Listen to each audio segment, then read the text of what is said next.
নমস্কার বন্ধুরা, আমি প্রিয়ব্রত আর তোমরা শুনছো ফেনোমেনাল আর্কাইভ। তো আজকে তোমাদের জন্য আমার চ্যানেলের বিশেষ নিবেদন হলো আরেকটি গোয়েন্দা গল্প, কিন্তু এই গোয়েন্দা গল্পর একটা বিশেষত্ব আছে। লাস্ট আমি তোমাদের যে গোয়েন্দা গল্পটা শুনিয়েছিলাম সেটা মূলত ব্যোমকেশ বক্সীর চরিত্রের ওপর ভিত্তি করে তৈরি হয়েছিল। আর আজকে তোমরা যে গল্পটা শুনবে সেটা নিতিন মাসির চরিত্রের ওপর ভিত্তি করে তৈরি হওয়া একটি নতুন গোয়েন্দা চরিত্র। গোয়েন্দার নাম তো তোমরা পোস্টারে দেখেই নিয়েছো, গোয়েন্দা প্রজ্ঞা। আর গল্পটি লিখেছি আমি, প্রিয়ব্রত মুখার্জি। আর গল্পটা তোমাদের জন্য পাঠ করবে আমার কলেজের এক জুনিয়র গার্গী মুখার্জি। গার্গীকে তোমরা আমার চ্যানেলের বিভিন্ন গল্পের বিভিন্ন চরিত্রে তোমরা শুনেছো এবং ওর কাজ পছন্দ করেছো, কিন্তু এই প্রথম ও একটা সম্পূর্ণ গল্প পাঠ করছে।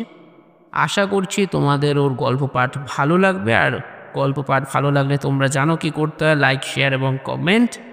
তো আর একটুও সময় ব্যয় না করে শুরু হচ্ছে আমার চ্যানেলের আজকের বিশেষ নিবেদন, প্রিয়ব্রত মুখার্জির লেখা কাহিনী গোয়েন্দা প্রজ্ঞা।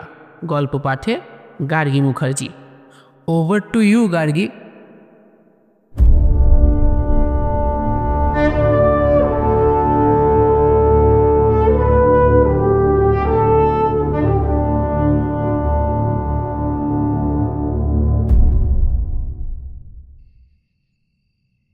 1974 সালের শীতকাল, ডিসেম্বরের মাঝামাঝি।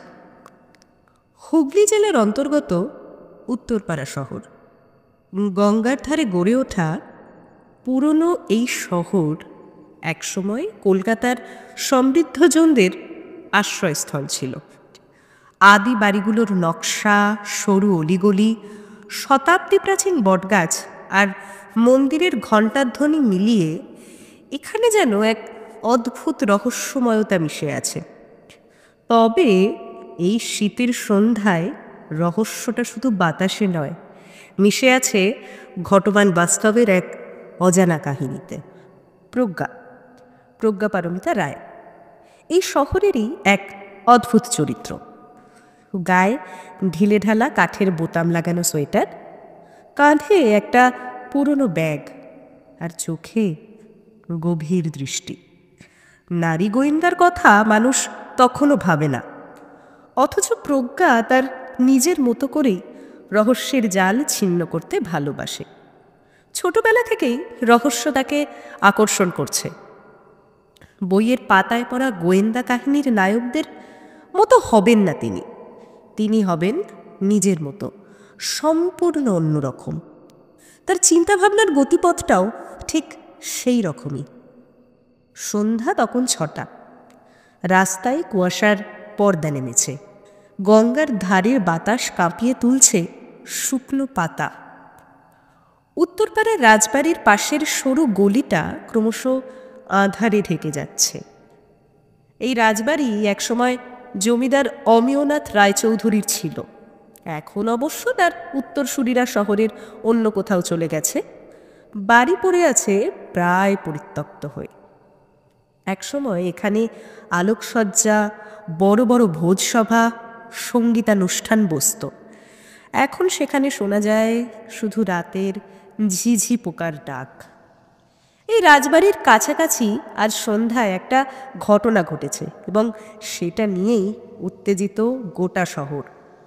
দুপুরের পর থেকেই বাজারে গুজব ছড়িয়েছে রাজবাড়ির পুরনো কুয়ো থেকে উঠে এসেছে একটা কঙ্কাল।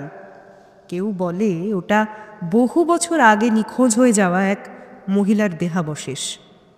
কেউ বলে জমিদারের পরিবারের কোনো এক প্রেতাত্মা ফিরে এসেছে নাকি প্রতিশোধ নিতে। আর কেউ কেউ, যারা একটু বেশি বাস্তববাদী, তারা ভাবে হয়তো এটা কোনো পুরনো অপরাধের চিহ্ন। প্রজ্ঞা জানলার ধারে দাঁড়িয়ে সব শুনছিল। তার বাড়ি ওই রাজবাড়ি থেকে বেশি দূরে নয়। সে জানে পুরনো বাড়িগুলোয় মাঝে মধ্যেই এক অদ্ভুত অদ্ভুত সব জিনিস আবিষ্কার হয়।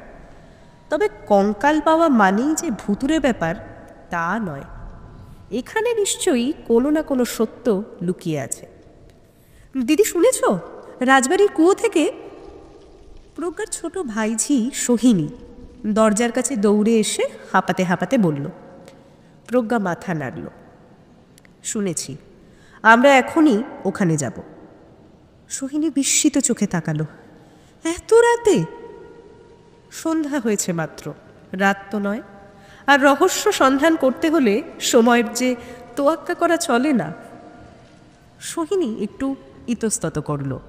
সে জানত প্রজ্ঞার গোয়েন্দাগিরির শখটা বহুদিনের।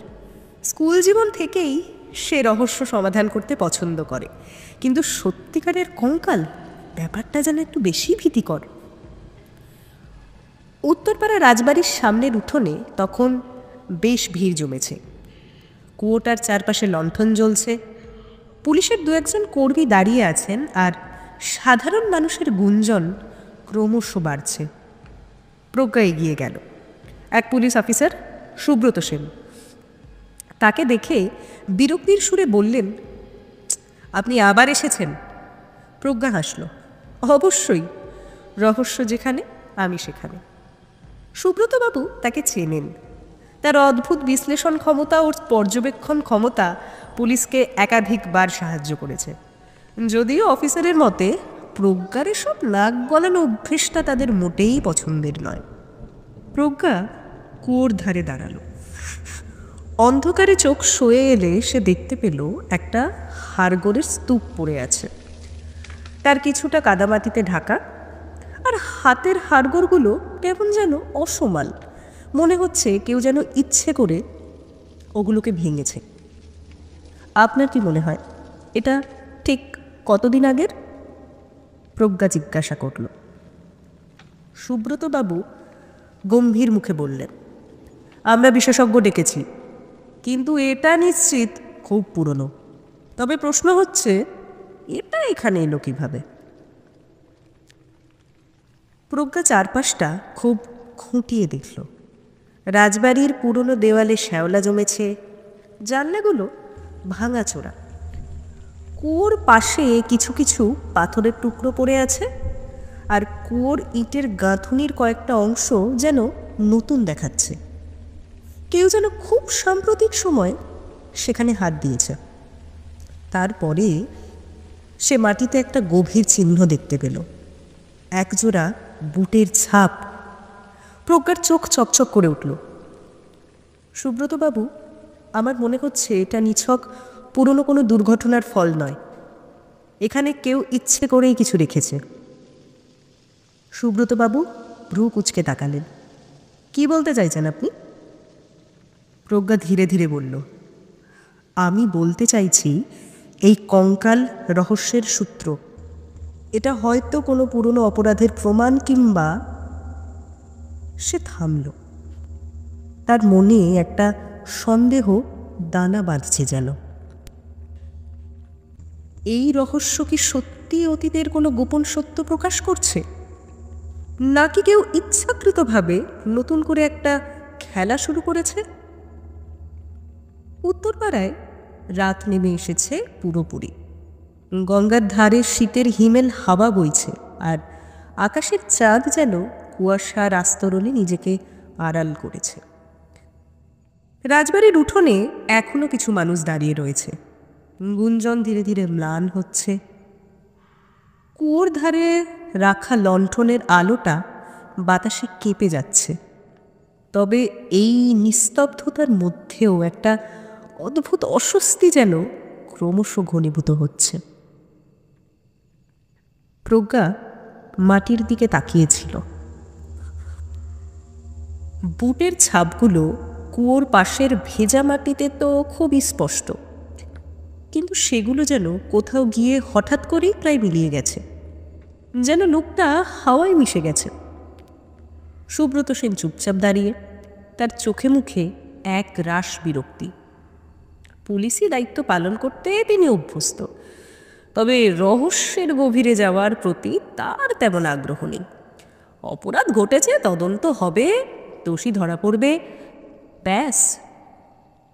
কিন্তু প্রজ্ঞা জানে সত্য তো এত সহজে ধরা দেয় না। সে ধীরে ধীরে কুয়োর চারপাশটা একবার ভালো করে দেখল। কুয়োর ইটের গাঁথুনিটা বেশ পুরনো, তবে সাম্প্রতিক কিছু ইট যেন অন্যগুলোর চেয়ে বেশ উজ্জ্বল দেখাচ্ছে, যেন কেউ এখানে কিছু একটা বদলে দিয়েছে। প্রজ্ঞা ধীরে ধীরে হাত বোলালো ইটের ওপর। ঠান্ডা শ্যাওলায় ঢাকা, তবে একটা অংশ একটু আলাদা। সে আঙুলের ডগা দিয়ে চাপ দিল এবং কি আশ্চর্য, ইটটা একটু নড়ে উঠল। সুব্রতবাবু বিরক্ত হয়ে বললেন, দেখুন, এসব করবেন না, প্রমাণ নষ্ট হয়ে যেতে পারে। প্রজ্ঞা মাথা নাড়ল। আমি খুব সাবধানে করেছি, কিন্তু আপনি কি খেয়াল করেছেন যে এই অংশটা বাকি ইটের তুলনায় একটু অন্যরকম? সুব্রতবাবু এবার তাকালেন। সত্যি তো, কয়েকটা ইটের গঠন আলাদা। মনে হচ্ছে এগুলো নতুন করে বসানো হয়েছে। প্রজ্ঞা বলল, আপনাদের ধারণা কঙ্কালটা কুয়োর তলায় পড়েছিল, কিন্তু আমি মনে করি কেউ এটা এখানে লুকিয়েছিল, এবং সেটা খুব বেশি দিন আগের নয়। মানে? সুব্রতবাবু চোখ ছোট করলেন। মানে এটা কোনো পুরনো হত্যার ফল নয়। হয়তো ঘটনাটা সাম্প্রতিক, কিন্তু কাউকে বিভ্রান্ত করার জন্য লাশটাকে বহু পুরনো বলে চালানো হচ্ছে। সুব্রতবাবু কিছুক্ষণ চুপ করে রইলেন, তারপর বললেন, কিন্তু একটা মানুষের কঙ্কাল তৈরি হতে তো অনেক সময় লাগে। এটা যদি সাম্প্রতিক ঘটনাই হয়, তবে কঙ্কাল হলো কিভাবে? সত্যি তো। প্রজ্ঞা গভীর চিন্তায় ডুবে গেল। সত্যিই তো, যদি এটা আধুনিক কোনো অপরাধ হয়, তবে মৃতদেহ এত তাড়াতাড়ি কঙ্কালে পরিণত হলো কিভাবে? এই প্রশ্নের উত্তর খুঁজতে হলে গভীর তদন্তের দরকার। ঘড়িতে রাত 10টা বাজে। রাজবাড়ির উঠোনে আর কেউ নেই। পুলিশ কঙ্কালটি সংগ্রহ করে থানায় নিয়ে গেছে। কাল ফরেন্সিক বিশেষজ্ঞরা এটিকে পরীক্ষা করবেন। প্রজ্ঞা তখনও রাজবাড়ির সামনেই দাঁড়িয়ে। বাড়িটা অন্ধকার, শুধু চিলেকোঠার একটা জানলা আধা খোলা। সোহিনী গা ছমছম করা গলায় বলল, দিদি, এখান থেকে চলো না দিদি, কি যেন একটা অদ্ভুত ঠেকছে। প্রজ্ঞা কিচ্ছু বলল না। রাজবাড়িটা অনেক বছর ধরেই পরিত্যক্ত, তবে কেউ কি এখানে গোপনে আসতো? কুয়োর ইটের অদল বদল আর বুটের ছাপগুলো কি তারই প্রমাণ? সে জানলার দিকে তাকিয়েছিল। হঠাৎ করেই সেখানে যেন একটা ছায়া নড়ে উঠল। সোহিনী ততক্ষণ সেটা দেখেছে। তার কাঁধ চেপে ধরল প্রজ্ঞার। দিদি, ভেতরে কেউ আছে। প্রজ্ঞার ভ্রু কুঁচকে গেল। ভূত বিশ্বাস করিস? সোহিনী ধরা গলায় বলল, আমি ভূত টুত মানি না, কিন্তু ওটা যদি ভূত না হয় তবে সে কে? প্রজ্ঞা ধীরে ধীরে পা বাড়ালো। রাজবাড়ির প্রধান দরজাটা বন্ধ, কিন্তু পেছনের দিকে একটা ছোট ফটক আছে, যা অনেক পুরনো কাজের লোকেরা ব্যবহার করত। সে জানে সেই ফটক দিয়ে ভেতরে ঢোকা যেতে পারে। সোহিনী কাপা গলায় বলল, তো তুমি কি ভেতরে যাবে নাকি? অবশ্যই, তুই চাইলে একটু বাইরে অপেক্ষা কর। সোহিনী একটু ইতস্তত করল, তারপর দৃঢ় গলায় বলল, না, আমি তোমার সঙ্গে যাব। প্রজ্ঞার ঠোঁটে হালকা হাসি ফুটল। তারা পেছনের দরজার দিকটায় এগোলো। দরজাটা আধ খোলা। কেউ যেন কিছুক্ষণের মধ্যেই এটা ব্যবহার করেছে। প্রজ্ঞা ধীরে ধীরে দরজাটাকে ঠেলে ভেতরে ঢুকল। রাজবাড়ির ভেতরটা ধুলোয় ভরা। হাওয়া বইছে দেওয়ালের ফাঁক দিয়ে। লণ্ঠনের আলোতে ছায়াগুলো দীর্ঘ হয়ে উঠেছে। সাবধানে থাক, প্রজ্ঞা ফিসফিস করে বলল। তারপর ধীর পায়ে চলতে থাকল। তারপর উপরের চিলেকোঠা থেকে হঠাৎ যেন একটা শব্দ ভেসে এলো, ঠক ঠক ঠক। কেউ যেন ধাপে ধাপে হাঁটছে। প্রজ্ঞা থমকে দাঁড়ালো। সোহিনীর নিঃশ্বাস দ্রুত হচ্ছে। কয়েক মুহূর্ত সব চুপচাপ। তারপর আবার শব্দ এলো, এবারে স্পষ্ট। কেউ যেন ভারী বুট পরে হাঁটছে। প্রজ্ঞা ধীরে ধীরে সিঁড়ির দিকে এগোলো। বাতাসের মধ্যে পুরনো কাঠের গন্ধ। সিঁড়ির একদম ওপরের ধাপে সে যখন পৌঁছলো, তখন একটা দরজা খোলা ফেল। ভেতরটা পুরো অন্ধকার। সে কাঁধের ব্যাগ থেকে একটা টর্চ বার করলো, তারপর আলো ফেললো ঘরটার মধ্যে। ঘরের ভেতরে তখনও কেউ নেই, তবে বাতাসে একটা গন্ধ ছিল, এক ধরনের কেমিক্যালের গন্ধ, যা কোথাও আগে সে পেয়েছে। তারপর হঠাৎ টর্চের আলো এক কোণে স্থির হয়ে গেল। একটা পুরনো কাঠের টেবিল এবং তার উপরে খোলা একটা নোটবুক। প্রজ্ঞা ধীরে ধীরে এগিয়ে গেল, নোটবুকটা হাতে তুলল। পৃষ্ঠাগুলো উল্টে পাল্টে দেখল। হাতের লেখা এলোমেলো, কিন্তু কয়েকটা লাইন একেবারেই স্পষ্ট। 5 দিন আগে যা ঘটেছে তা কারও জানা উচিত নয়, কিন্তু কঙ্কালটা, ওটা যদি কেউ খুঁজে পায় তবে আমার শেষ রাত্রি আসবে। আমি জানি ওরা আমাকে খুঁজছে। প্রজ্ঞা তাকালো। পৃষ্ঠার নিচে একটা নাম লেখা, অরুণ গুপ্ত। প্রজ্ঞার মনে সন্দেহ জেগে উঠল। কে এই অরুণ গুপ্ত? সে কি মৃত নাকি এখনো কোথাও লুকিয়ে আছে? আর ঠিক তখনই তার পেছনে একটা শব্দ হলো। কেউ একজন খুব ধীরে ধীরে নিঃশ্বাস নিচ্ছে।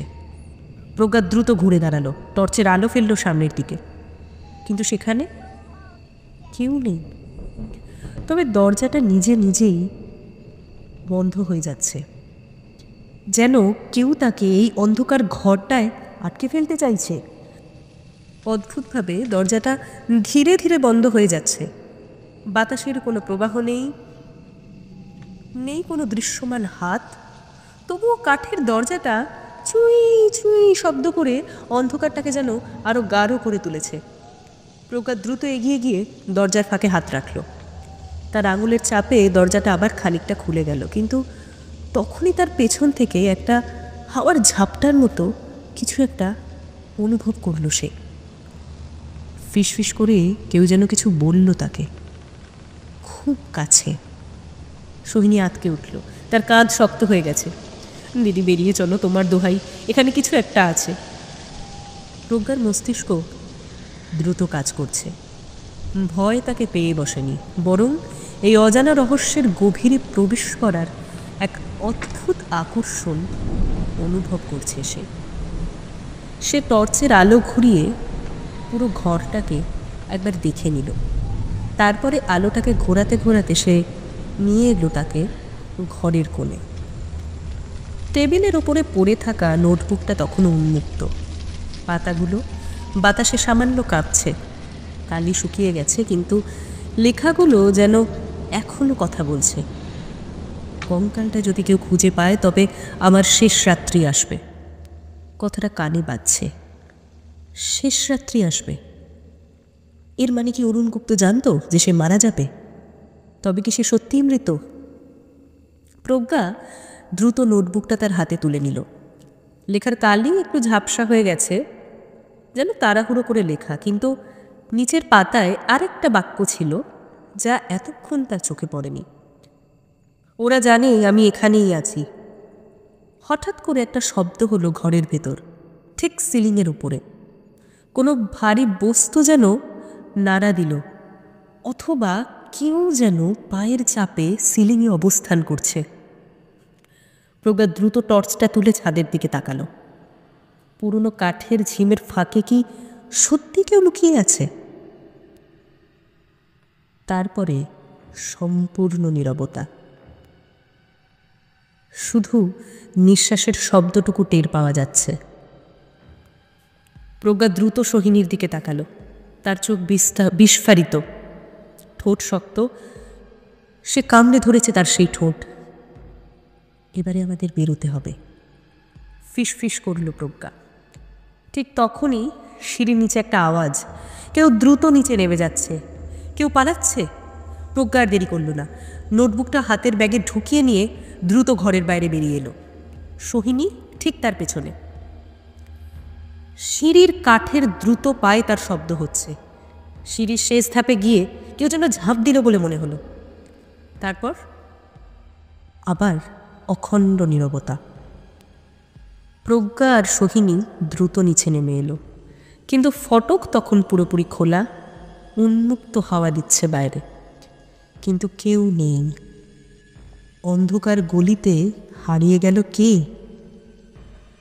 অরুণ গুপ্ত, একটা অদৃশ্য নাম। প্রজ্ঞা আর সোহিনী দ্রুত রাজবাড়ির বাইরে এসে দাঁড়ালো।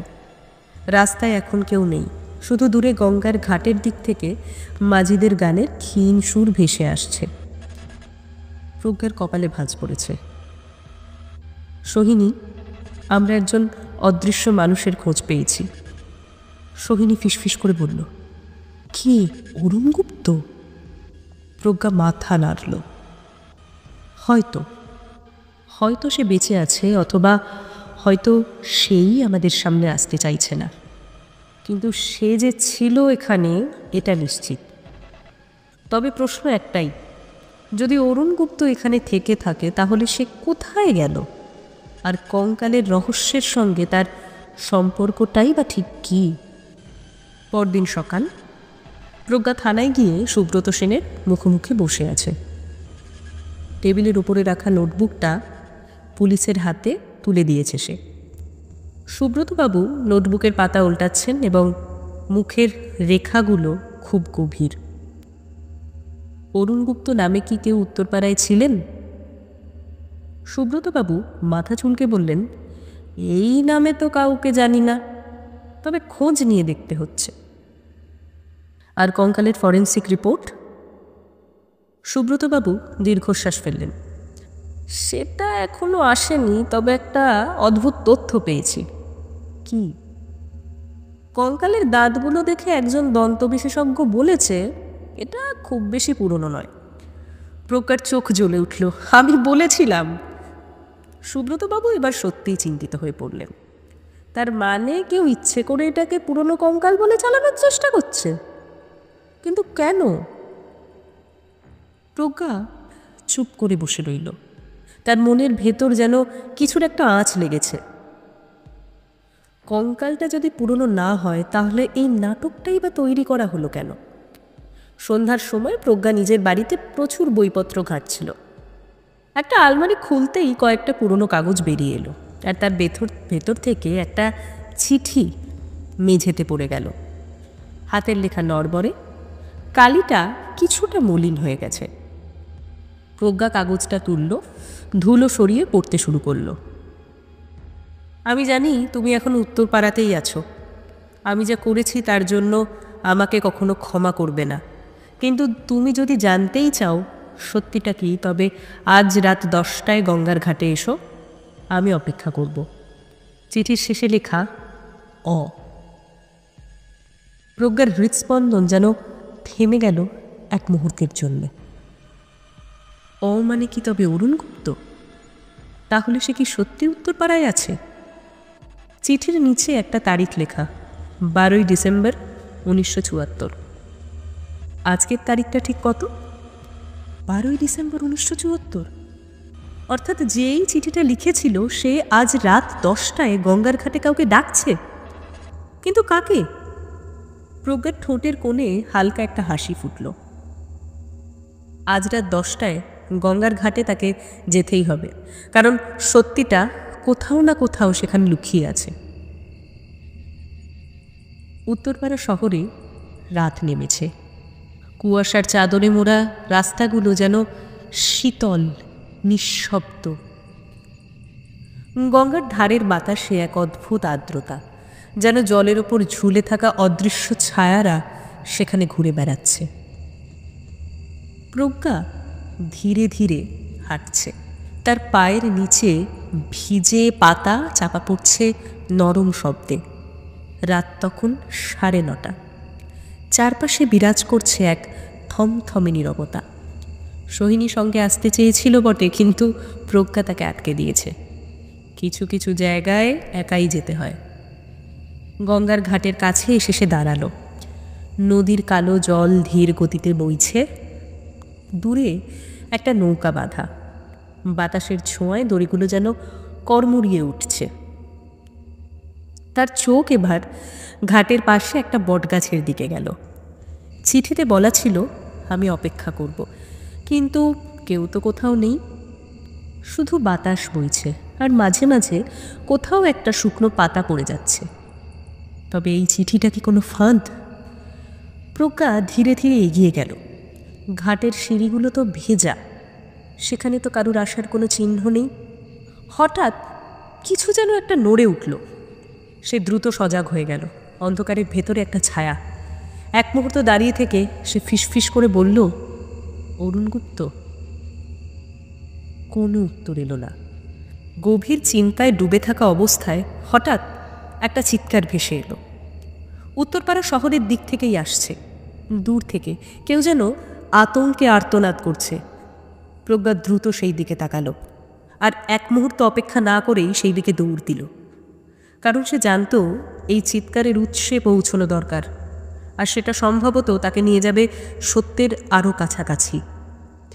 ঘণ্টাখানেক পরে উত্তরপাড়া শহরের এক গলির মধ্যে দাঁড়িয়ে আছে প্রজ্ঞা। সামনে পুলিশের টর্চের আলো, সুব্রত সেন গম্ভীর মুখে দাঁড়িয়ে। গলির এক কোণে ভিড় জমেছে এবং মাঝখানে পড়ে আছে একটা দেহ। প্রজ্ঞা দ্রুত কাছে গেল। একজন বয়স্ক মানুষ, তার গায়ে পুরনো কোট, চোখ খোলা কিন্তু দৃষ্টি ফাঁকা।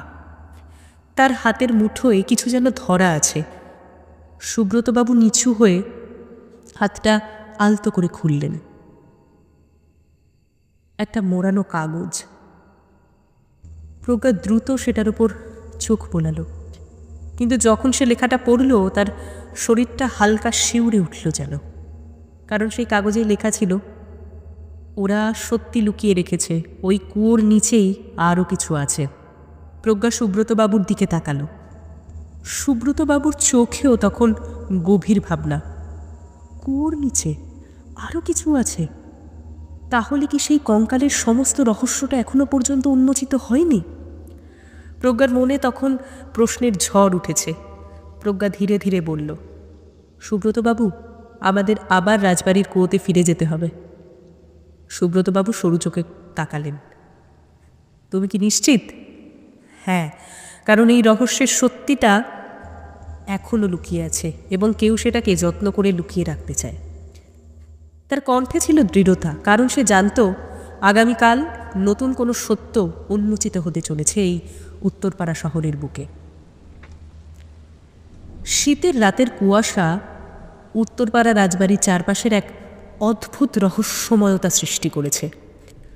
বাতাস ভারী হয়ে আছে কোনো একটা অজানা আশঙ্কায়। প্রজ্ঞা দাঁড়িয়ে আছে পুরনো কুয়োর পাশে, যেখানে কিছুদিন আগেই এই অজ্ঞাত কঙ্কাল পাওয়া গিয়েছিল। আজ রাতেই এই কুয়োর রহস্যের শেষ অধ্যায়টা লেখা হবে। সুব্রত সেন সঙ্গে দাঁড়িয়ে আছেন, তার মুখে গম্ভীরতা। পুলিশের দু একজন সশস্ত্র অফিসারও ঘিরে রেখেছেন জায়গাটা, তবে একটা অব্যক্ত আতঙ্ক যেন বাতাসে মিশে আছে, যেন অন্ধকারের আড়ালে এখানে কেউ অপেক্ষা করছে। সত্যের মুখটা কি করে বন্ধ করে দেওয়া যায়? তাহলে তুমি নিশ্চিত যে কুয়োর তলাতেই এর উত্তর লুকিয়ে আছে? সুব্রত সেন বললেন। প্রজ্ঞা মাথা নাড়ল। নিশ্চিত। এই কঙ্কাল কোনো একটা একাকী রহস্য নয়, এটা একটা বড় ছায়ার আভাস মাত্র। তার চোখ তখনও কুয়াশার অন্ধকার জলে স্থির। কিছু একটা যেন সেই কুয়োর মধ্যে লুকিয়ে আছে, হয়তো এমন কিছু যা এতদিন ধরে কেউ ঢেকে রেখেছিল। প্রজ্ঞা দড়ি ভালো করে গিট দিল কুয়োর গায়ে। একজন অফিসার সাবধান করে বললেন, ম্যাডাম, এটা কিন্তু খুব বিপজ্জনক হতে পারে।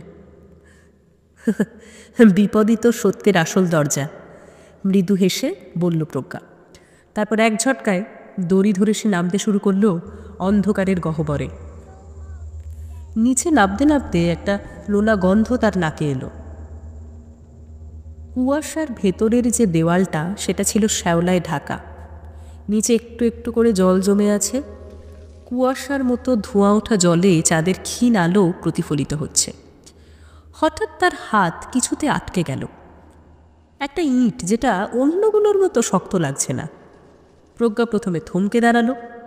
হাতের টর্চটা সে উঁচু করে ধরল, তারপর ধীরে ধীরে ইঁটটা ঠেলল। কিছু একটা ভেতরে ফাঁকা জায়গাটায় আছে। এবার সে পুরোদমে ধাক্কা দিল। গদগদ শব্দে একটা গোপন খোপ খুলে গেল। প্রজ্ঞা তার টর্চের আলো ফেলে দেখল একটা ছোট প্রকোষ্ঠ। ভেতরে একটা লোহার বাক্স রাখা এবং সেই বাক্সের গায়ে স্পষ্ট কাপা হাতে লেখা রয়েছে কিছু অক্ষর। অরুণ গুপ্ত। প্রজ্ঞার রক্ত যেন জমে গেল। সে বাক্সটা খুব সাবধানে বের করল। কুয়োর ভেজা দেওয়ালের পাশে বসে ঢাকনাটা খুলতেই ভেতর থেকে পুরনো কিছু দলিল, কয়েকটা ছবি আর একটা অর্থবলিত চিঠি বেরিয়ে এলো। প্রজ্ঞা দ্রুত কাগজটা উল্টে দেখল।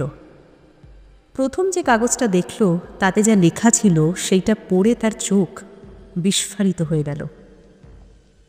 1947, 15ই আগস্ট, রাজবাড়ির অভ্যন্তরে ঘটে যাওয়া খুনের বর্ণনা। প্রজ্ঞা দ্রুত কাগজগুলো পড়তে লাগল। 1947 সালের 15ই আগস্ট ভারত স্বাধীন হলো। কিন্তু সেই রাতে উত্তরপাড়ায় এই রাজবাড়ির অভ্যন্তরে ঘটেছিল এক ভয়ঙ্কর অপরাধ। জমিদার অমিয়নাথ রায়চৌধুরীর অধীনস্থ এক বিশ্বস্ত হিসেবরক্ষক অরুণ গুপ্ত স্বাধীনতার আগের রাতে কিছু গোপন নথিপত্র হাতে পেয়েছিলেন। এগুলো ছিল ব্রিটিশ পুলিশদের সঙ্গে জমিদারের গোপন আঁতাতের প্রমাণ, যেখানে দেখা যায় বহু বিপ্লবীকে ধরা দেওয়ার জন্য জমিদার এই অর্থ নিয়েছিলেন। এই প্রমাণ হাতে পেয়ে অরুণ গুপ্ত সমস্তটা ফাঁস করার সিদ্ধান্ত নেন, কিন্তু তিনি তা করার আগেই তাকে খুন করা হয়। তার লাশ কোথাও পাওয়া যায়নি, কিন্তু এত বছর পর তার নাম লেখা বাক্সটাই সেই প্রাচীন হত্যার অস্তিত্ব প্রমাণ করছে। ঘাতকটি কে? প্রজ্ঞা দ্রুত ফিরে আসার সিদ্ধান্ত নিল। কুয়োর বাইরে উঠে আসতেই সুব্রত সেন তাকিয়ে রইলেন বাক্সের দিকে। এত বছর পরে এই সত্য বেরোলো, তিনি বলে উঠলেন। কিন্তু খুনি কে ছিল? জমিদার স্বয়ং, দৃঢ় গলায় বলল প্রজ্ঞা। তিনি নিজের স্বার্থ রক্ষার তাগিদেই অরুণ গুপ্তকে হত্যা করেন। তার বিশ্বস্ত দাসীদেরকে দিয়ে কুয়োর তলায় লাশ লুকিয়ে রাখেন। কিন্তু পরে যখন জমিদার পরিবার কলকাতায় চলে যায়, তখন সত্য ধীরে ধীরে কুয়োর নিচে চাপা পড়ে যায়। সুব্রতবাবু দীর্ঘশ্বাস ফেললেন। কিন্তু এই বাক্স তাহলে এতদিন পরে বেরোলো কেন? প্রজ্ঞা এক মুহূর্ত চুপ করে থাকল, কারণ কেউ একজন এখনো বেঁচে আছে যিনি এই সত্যটা জানেন। পরদিন সকালে উত্তরপাড়া শহরের পুরনো এক গলির ভেতর একটা দরজায় কড়া নাড়ল প্রজ্ঞা। ভেতর থেকে বেরিয়ে এলেন এক শীর্ণকায় বৃদ্ধ, কেশব চৌধুরী। তিনি একসময় জমিদারের বিশ্বস্ত লোক ছিলেন। প্রজ্ঞা চুপচাপ তার সামনে বাক্সটা রাখল। বৃদ্ধের চোখ একেবারেই বিস্ফারিত হয়ে গেল। এটা এটা কুয়ো থেকে? তার কণ্ঠ তখন থরথর করে কাঁপছে। প্রজ্ঞা নরম গলায় বলল, আপনি তো সবই জানেন, তাই না? বৃদ্ধ ধীরে ধীরে চেয়ারে বসে পড়লেন। হ্যাঁ, আমি জানি। আমি নিজেই ওকে মেরেছিলাম। জমিদার আমায় বলেছিলেন অরুণ গুপ্ত যেন কোনোভাবেই বেঁচে না থাকে। আমিও ভয়ে তার আদেশ পালন করেছিলাম এবং তারপর সব কিছু চাপা পড়ে যায়। কিন্তু তিনি মুখ নিচু করলেন। কিন্তু এতদিন পর যখন দেখি কুয়ো খোঁড়া হচ্ছে, আমি বুঝলাম আমার সময় শেষ হয়ে আসছে। আমি চেষ্টা করেছিলাম তোমাকে ভয় দেখাতে, তোমার পথ আটকাতে, কিন্তু সত্য আসলে কোনো দিনই চাপা পড়ে থাকে না, তাই তো? প্রজ্ঞার চোখ স্থির। হ্যাঁ, সত্য চাপা পড়ে না। সুব্রত সেন দরজার বাইরে দাঁড়িয়েছিলেন। তিনি ধীর গলায় বললেন, বৃদ্ধ বয়সে তো কারাগারে যাওয়া কঠিন কেশববাবু, কিন্তু আপনার অপরাধ তো ক্ষমার অযোগ্য। কেশব চৌধুরী দীর্ঘশ্বাস ফেলছেন। আমি জানি, আমি জানি, কিন্তু কিন্তু এখন আমার মনে হচ্ছে এই সত্য প্রকাশিত হয়ে যেন আমি মুক্ত হলাম। তার চোখ দিয়ে জল গড়িয়ে পড়ল। প্রজ্ঞা রাজবাড়ির সামনে দাঁড়িয়ে। সব রহস্যের জাল খুলে গেছে, কিন্তু ইতিহাসের গহ্বরে এখনো কি কোনো সত্য লুকিয়ে আছে কে জানে। তার চোখ নদীর দিকে গেল। গঙ্গা মা তো তার নিজের মতোই বয়ে চলেছেন, যেমন বয়ে চলে সময়, সত্য আর সেই সমস্ত কাহিনী যা একদিন না একদিন ঠিকই প্রকাশিত হবে। সোহিনী তার পাশে এসে দাঁড়ালো। দিদি, পরের রহস্যটা কি? প্রজ্ঞা মৃদু হেসে বলল, সময়ই বলবে রে সোহিনী, সময়ই বলবে। শেষ হলো আমার চ্যানেলের আজকের বিশেষ নিবেদন গোয়েন্দা প্রজ্ঞা, গল্প পাঠে গার্গী মুখার্জি। আমি আশা করব আজকের এই গল্পটি তোমাদের খুব ভালো লেগেছে। আর যদি ভালো লেগে থাকে প্লিজ আমি সবাইকে রিকোয়েস্ট করছি যে তোমরা লাইক এবং কমেন্ট কিন্তু অতি অবশ্যই করবে। আর এরকমই নিত্য নতুন গল্প পেতে চ্যানেলটাকে অবশ্যই সাবস্ক্রাইব করবে আর গল্পটা শেয়ার করবে তোমাদের বন্ধুদের সাথে। তাহলে আজকের জন্য এইটুকুই। দেখা হচ্ছে আগামী সপ্তাহে আরও কোনো রোমাঞ্চকর গল্প অথবা ফ্যানফিকশন নিয়ে। আর ততদিন সবাই সুস্থ থাকবে, ভালো থাকবে এবং সর্বোপরি গল্পে থাকবে।